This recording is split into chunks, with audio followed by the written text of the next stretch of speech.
Pag mababa yung pulse niya mga boss, advanced reading siya. Ganyan lang pag pag i-change niyo. Alright mga boss, it's me Apit Motovlog. Marami tayong katanungan na sagutin for this video mga boss, tungkol dito sa ating digital speedometer kay Legendary Smashy. Kasi nung last na post ko, yung video na sumabog si Legendary Smashy, mga top speed tayo, marami akong nakitang comment na nagtatanong tungkol dito sa ating digital speedometer, kung saan ko raw nabili to, magkano daw, kumusta naman yung wiring, wala na bang babaguhin o papalitan, plug and play na ba siya, at syempre yung speedometer cable nya pwede ba sa stock, at pwede ba rin ba siya sa sa disc brake. Ayan, so sasagutin natin lahat yan mamaya. Ipapakita ko muna sa inyo kung anong meron dito sa digital speedometer na to mga boss idol, kung maganda ba siya, di ba tayo magsisisi pag binili natin. Alright, at sa mga nagsasabi na advanced reading daw to, itong speedometer na to, sasagutin din natin yan mamaya. So mga boss, abangan nyo nga pala yung upgrade natin ni Legendary Smashy. Convert to 4 valve tayo mga boss idol, sniper head at block. So ayan, nasa mga 190cc siguro. Abangan nyo yan mga boss, isa na lang yung inaantay namin para makabit yun. Alright, so balik tayo dito sa ating speedometer. So ipapakita ko sa inyo kung anong meron dito, kung anong mga features. Off na natin.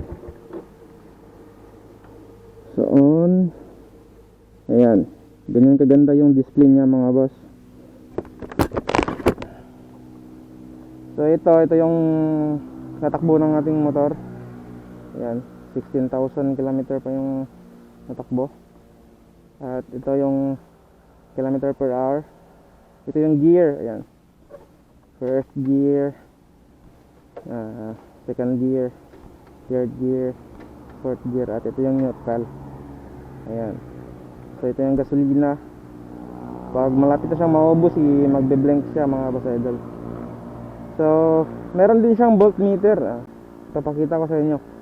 Dapat naka-on yung headlight, tas high and low. Ayan, high and low lang. Ayan,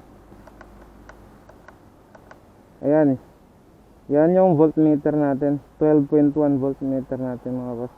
12.1, 12.2. So tataas pa yan pag nakaandar yung motor siyempre. Ayan, voltmeter. Ayan, ito yung natakbo natin. Reset natin sa 0. Ayan, sa 0. Itong C, di ko alam kung itong C, pero sinet ko sa 5,000. Ayan, ganyan lang pag pag i-change nyo, yan lang, high and low lang. Tapos pag gusto nyo i-next, i-high nyo lang. Next, high and low, next. Di natin ito babaguhin. Ito yung pulse. Pag mababa yung pulse niya mga boss, advanced reading siya. Pero pag mataas yung pulse niya, sobrang dili ng reading. So itong 15, ito yung pinaka-accurate para sa akin, kasi natry kong isabay ito sa Honda Click 125, yung Honda Click na digital. So tumatakbo kami ng 40 to 60 kph, sabay na sabay, parehong pareho yung kilometer per hour namin mga boss idol. Yan, 15 yung pinaka accurate nya. So pag binaba natin to sa mas mababa pa sa 15, so mag-advance reading na siya. Ipapakita ko sa inyo kung legit ba talaga na mag-advance reading siya pag binabaan natin to. So i-set natin to sa yan, 01. Ayan, 01 yung pulse. Next, itong FU, di ko alam kung anong FU. Yan, so ayan na. Ipakita ko sa inyo kung talaga bang advance reading pag mababa yung pulse.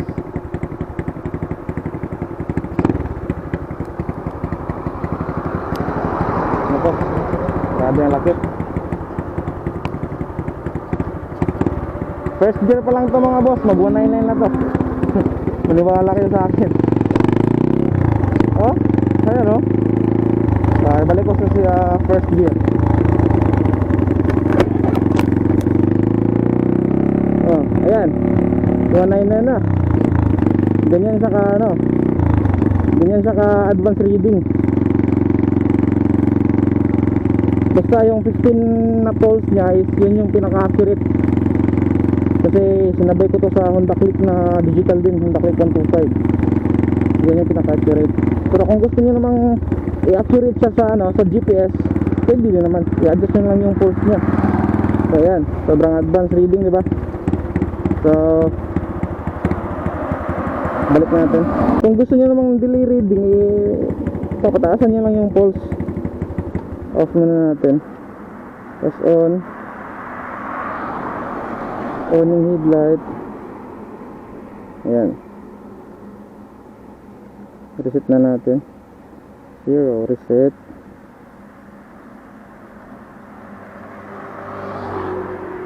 Hindi na natin ito gagalawin. So 5,000 pa rin yan. Hindi na natin yan babaguhin. Yung pulse lang nga yung babaguhin natin mga boss. Ayan. So ang accurate niya is 15. So gawin natin 95 para makita nyo kung nagde-delay reading ba siya or nagle-late reading. Ayan. So tinaasan natin yung pulse.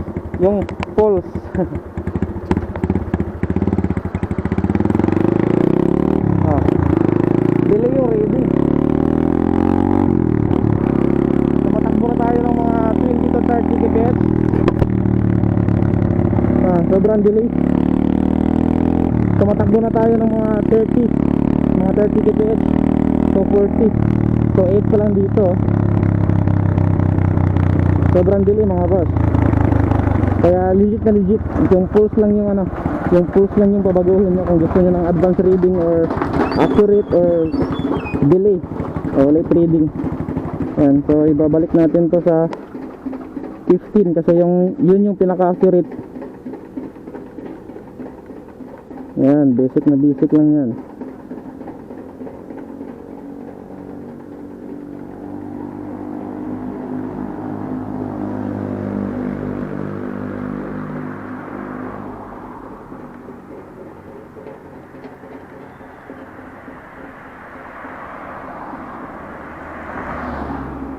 Ayan, 15.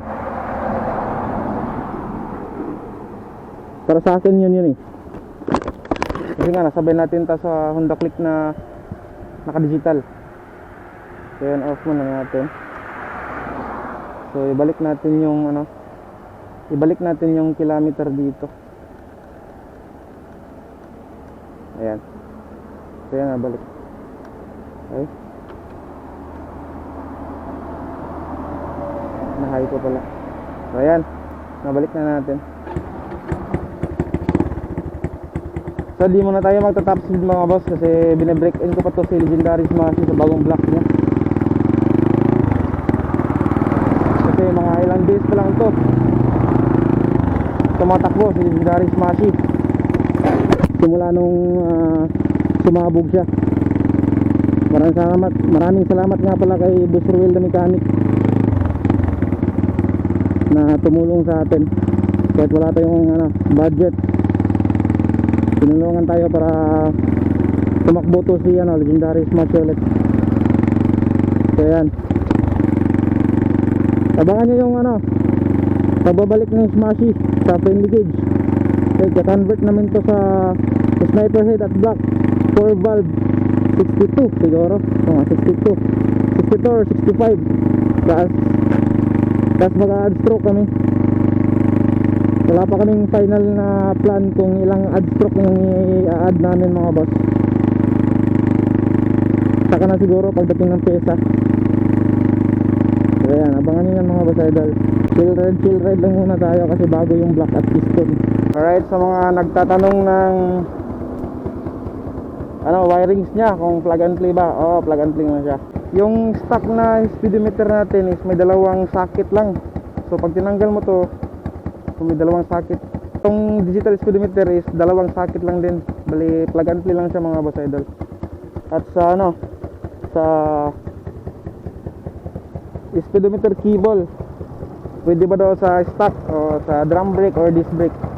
So ayan, naka disc brake tayo, pwede siya.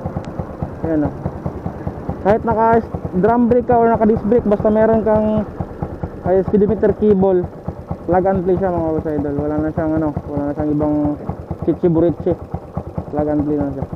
Pasensya na, di na natin to babaklasin pa para ipakita kasi wala tayong tools mga boss. Ayan. So salamat nga pala sa basher ko na nag-sponsor dito sa ating disc brake. Ayan, kung di dahil sa basher natin, di tayo maka-disc brake mga boss idol.